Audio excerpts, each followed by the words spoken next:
आज मैं लेकर आई हूँ अपनी कहानी रहस्यमय तालाब का 14वां भाग।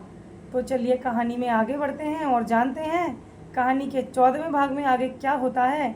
मेरा आगे बढ़ने से सभी दर्शकों से निवेदन है कि कहानी के पिछले भागों को अच्छी तरह से देखकर और सुनकर आएँ ताकि कहानी और उसके पात्रों से रूबरू हो जाएं। तो चलिए कहानी के 14वें भाग में आगे बढ़ते हैं।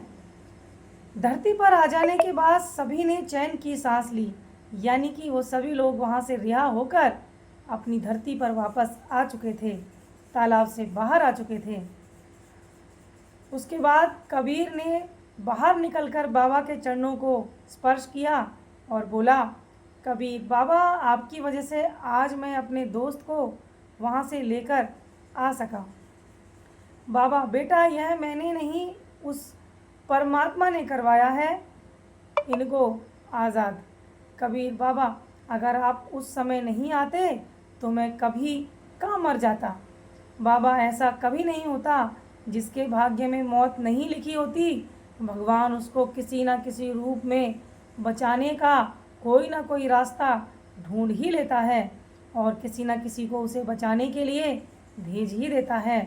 मैं कौन हूँ बचाने वाला, और किसी को मैं कुछ भी नहीं हूँ। कबीर, मेरे लिए तो आप भगवान ही हो। बाबा, अब जल्दी चलो, इन बच्चों को इनके घर भी लेकर जाना है।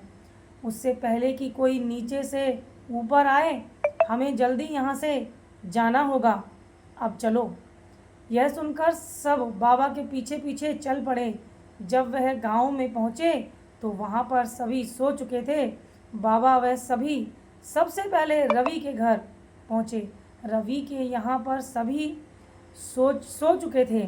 कबीर ने जाकर रवि के पिता को जगाया। रवि के पिता उठे और बोले, अपने बेटे को पास देखकर बोले, अरे वाह, मेरा बेटा कहाँ से आ गया। रवि के पिता, मैं कोई सपना तो नहीं देख रहा हूँ, यह कोई हकीकत है या सपना। कबीर, हकीकत है, यह हकीकत है। आपका बेटा रवि आपके सामने खड़ा है, यहाँ से बाहर आ गया है, वो उस तालाब से बाहर आ गया है। जब मेरे ऊपर ये कलंक लग गया था तभी मैंने ठान लिया था मैं कुछ ना कुछ करके आपके बेटे को वापस लेकर आऊँगा। यह बोलकर कबीर की आंखों में आंसू झलक रहे थे। रोते हुए कबीर को बाबा ने चुप कराया और वह बोले, इसमें तुम्हारा कोई दोष नहीं है बेटा, अपनी गलती की वजह से गया था ये बच्चा।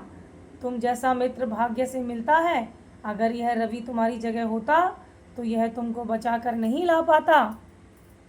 तुम अपने आप को दोष मत दो बेटा।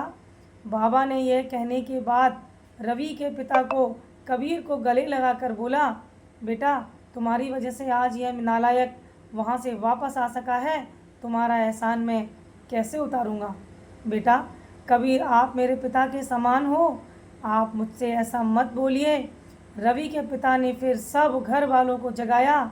सब रवि को देखकर बेहद खुश थे और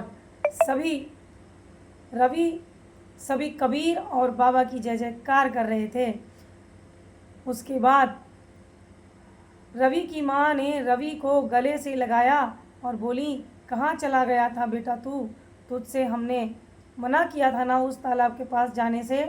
रवि रोते हुए बोला, माँ, मुझसे बहुत बड़ी गलती हो गई, आज के बाद मैं कभी ऐसा नहीं करूँगा, हमेशा मैं आपकी बात मानूँगा। उसके बाद बाबा ने रवि के पिता से कहा, अब आप सबको जल्दी से जल्दी उस तालाब का कुछ करना होगा भविष्य में, ताकि कोई बच्चा या कोई भी वहाँ ना जा सके। तो आगे ध्यान रखिएगा ना और जल्दी से जल्दी उस तालाब का कुछ करिए, वरना आगे भी यही सब होता रहेगा।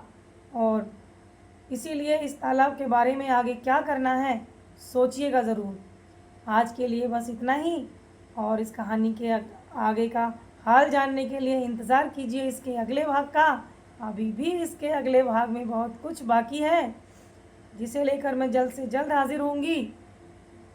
प्लीज़ मेरे चैनल को लाइक कीजिएगा, चैनल को सब्सक्राइब कीजिएगा और बेल आइकन दबाना ना भूलें।